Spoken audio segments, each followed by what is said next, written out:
अस्सलाम वालेकुम नाज़रीन, सरज़मीन टीवी के प्रोग्राम के साथ मैं हूं खालिद भट्टी और हमारी खुशकिस्मती है कि आज हमारे साथ मौजूद हैं प्रोफेसर डॉक्टर अली साजिद साहब, जो तमगा इम्तियाज़ हैं। पाकिस्तान और अमेरिका की मुख्तलिफ़ यूनिवर्सिटियों में पढ़ा चुके हैं। तवील तजर्बा है उनका एजुकेशन के हवाले से। मैनेजमेंट इंजीनियरिंग का उनका शोबा है, उनकी स्पेशलाइजेशन है। ओल्ड राबियन है और नस्ट यूनिवर्सिटी ऑफ लाहौर और UET के स्कूल ऑफ बिज़नेस की बुनियाद भी इन्होंने रखी, उसके फाउंडर हैं। और उन्होंने पाकिस्तान में जो है इन तीनों यूनिवर्सिटियों में स्कूल ऑफ बिज़नेस की बुनियाद रखी, वहाँ पढ़ाते रहे। अब भी मुख्तलिफ़ यूनिवर्सिटियों में जो है वो जो इल्म की शमा है वो रोशन किए हुए हैं। इन्होंने जो है वो सेंट्रल मॉडल स्कूल से इब्तदाई तालीम हासिल की। उसके बाद गवर्नमेंट कॉलेज यूनिवर्सिटी, जो अब यूनिवर्सिटी बन गई है, गवर्नमेंट कॉलेज हुआ करता था, वहाँ से FC की और उसके बाद FSC की और उसके बाद फिर ये UET से इन्होंने मैनेजमेंट इंजीनियरिंग की जो है तालीम हासिल की। उसके बाद अमेरिका गए और आला तालीम वहाँ से हासिल की। 1995 में पाकिस्तान वापस आए। 2005 में इनको इनकी तालीम के शोबे में जो खिदमात थी उसके एवज़ इनको तमगा इम्तियाज़ से जो है वो नवाजा गया उस वक्त के सदर जनरल परवेज़ मुशर्रफ ने। बहुत शुक्रिया सर, आपने हमारे लिए वक्त निकाला। Welcome, it's my honour. Sir ये बताइएगा, आपका इतना तवील तजर्बा है एजुकेशन के हवाले से, पाकिस्तान का जो म्यार तालीम है, ख़ास तौर पे हायर एजुकेशन है, इसको आप साउथ एशिया में और दुनिया में कहाँ रेट करते हैं?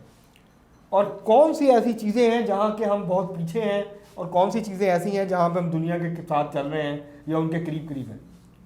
अच्छा, क्रेडिट जाता है HEC को, डॉक्टर ताउर रहमान को। जब 2001 या 2 में HEC बनी जी जी, तो उन्होंने यूनिवर्सिटियों को ऑर्गेनाइज़ किया, उसके प्रोसेस और सिस्टम को इम्प्रूव किया। और सबसे बड़ी कंट्रीब्यूशन रिसर्च के फील्ड में हुई। रिसर्च में पाकिस्तान इंटरनेशनल सिनेरियो में नज़र आने लग गया जी।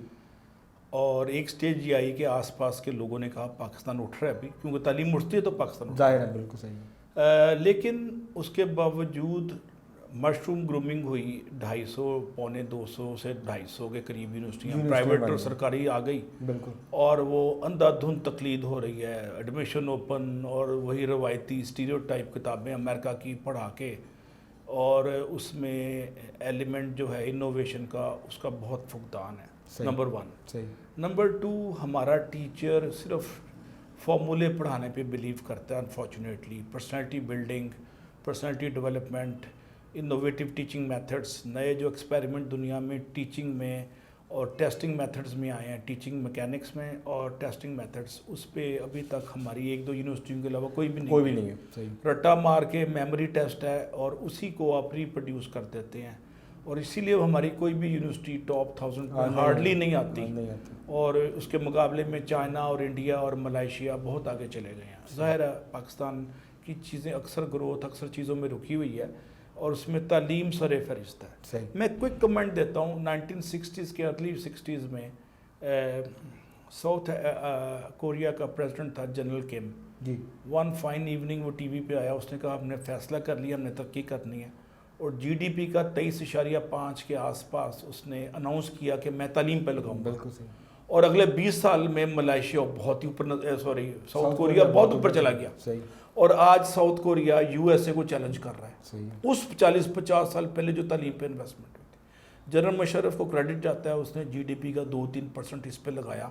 सही। और एकदम तालीम उठने लग गई। सही। अब GDP का 1.5 से 1.9 अगर आप तालीम पे लगाते हैं तो यूनिवर्सिटी एक ट्यूशन सेंटर से ज़्यादा नहीं है। सही। वो सिर्फ डिग्रियां देती हैं, प्रिंटिंग प्रेस हैं, और बेरोज़गारों के जो में मज़ीद बेरोज़गार का इजाफा कर रहे हैं।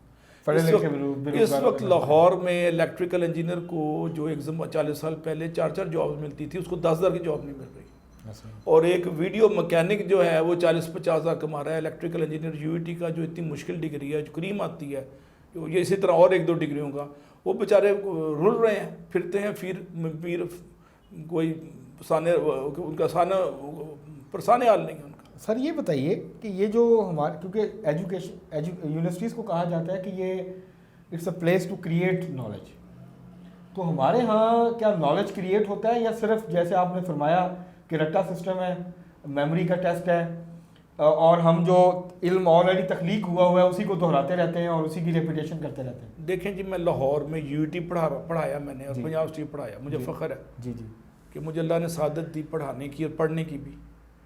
मैं अजीब सी बात कर रहा हूँ, शायद आपको बुरा लगे, सामीन को बुरा लगे।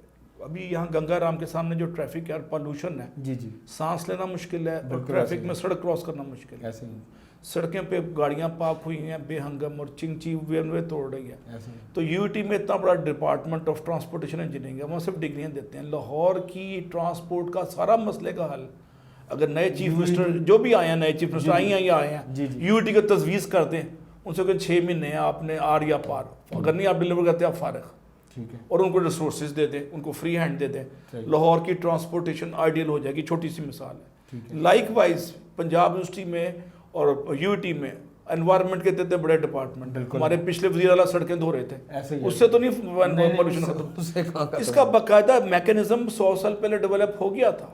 स्मॉग पाकिस्तान में अब आई है, आज से 30 साल पहले 35 साल पहले मैक्सिको भरा हुआ था, शंघाई भर गया था, उन्होंने इसका मसले का हल कर लिया।